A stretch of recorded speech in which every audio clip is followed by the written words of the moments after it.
bread. It's actually but with 500,000 views, we're making some cloud bread. I'm gonna start with 3 egg whites into a bowl. Save the yolks for later. That was a close one. And now she whips it up until it's nice and fluffy. This is called soft peaks. Then she sprinkles in some sugar and cornstarch and some food coloring, but I have other plans for this. Let's whisk it up to stiff peaks. Nice and glossy. And while this creator made it blue, I went down the rabbit hole of TikTok cloud breads and I saw rainbow unicorns. So we're gonna be making this unicorn. We're gonna dye this one pink, this one blue, and this one purple. But now we're gonna dollop a little bit of each color, kind of like a little painting to form our unicorn cloud. A little bit here, a little bit here. And then in between the spaces of the purple, we're gonna layer our colors just until it starts to form kind of like a football shape. This is so fluffy, oh my gosh. Happy little unicorn cloud. Now we just smooth it out, form it into a nicer shape, and then we bake it for 20 minutes. Here it is. I want to say it looks a little more puffy than we last saw it, but it's beautiful golden brown. I'm gonna let it cool for a second. Okay, it looks like people on TikTok just break it open with their bare hands fast, because if I let it sit, it starts to deflate like this. Oh, so hot.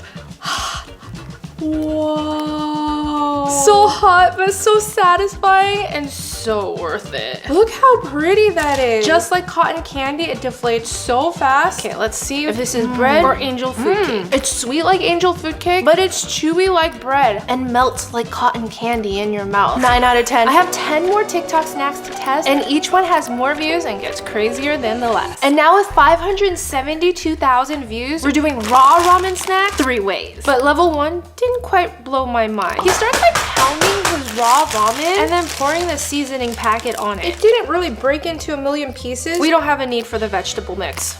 Didn't we all do this as kids? But someone asked, can't you get like some really bad diseases from eating it raw? It's not exactly raw. It's already cooked. It's just not cooked in water.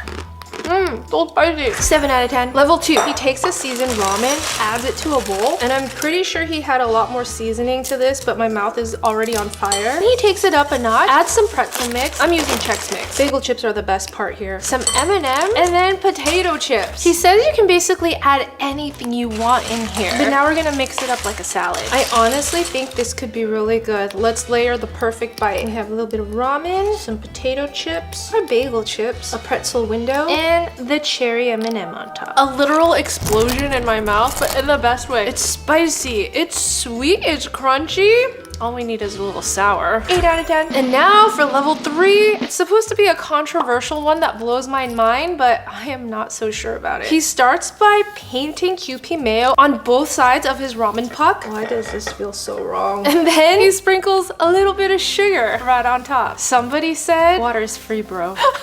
And now he microwaves this thing for 2 minutes. Is it supposed to cook down? Is it supposed to be crispy? What are we doing here? Apparently 2 minutes was way too much because it literally burned through the top and also cracked my plate. And then the mayo just turned into like melted butter looking goop. So now he adds on the seasoning powder. It didn't blow my mind. It blew up my plate and the ramen puck. It's actually not bad, but I'm still mad about the plate. 6 out of 10. And now with 900,000 views, we have a s'mores crunch wrap. She actually says this is a perfect snack for a date night. And actually, cameraman loves anything in a tortilla, so he'll be the judge of this. First thing she adds to the tortilla are marshmallows. Fun fact, this is not the first weird thing I've had in a tortilla. On our first date, cameraman made mac and cheese with hot dogs that he wrapped in a tortilla. It was interesting. Now in the top right corner, she adds chocolate. She somehow breaks them into like perfect sizes so that they curve with the tortilla. Now in the top left corner, we need graham crackers, except she crushes them. It's of like varying sizes. Oh man, put more chocolate right here. Now I'm going to attempt to fold this, but someone said instead of cutting it and trying to fold, add it all like a quesadilla and fold once. She starts with the marshmallow side first, but that's just a disaster waiting to happen. So I'm gonna try to hold down the chocolate and work it the other way around. Okay, that did not work out. I need the s'mores to be with the chocolate. I guess there was some rhyme to her reason. Okay, here we go, here we go, here we go. Oh, that was easier than I thought. Just tuck a few of those stray ones in. And now I flip it over. But now you have chocolate on top is chocolate on the outside. Whatever, now we have a chocolate crepe. Let's cook it. I'm gonna add some butter, let it melt, and then we just lay it down and cover. Cameraman and I have been using the Paired app recently, and I'm excited to partner with them on today's video. So Paired is actually a relationship app designed designed to help couples stay in love, not just fall into it. There are games that take you down memory lane, or even just to do a quick relationship checkup. Hold on, let me make sure this is okay. Still good. It gives you daily prompts, quizzes, like this You or Me one that I'm about to take, and expert-backed advice to help you deepen your connection in small and fun ways.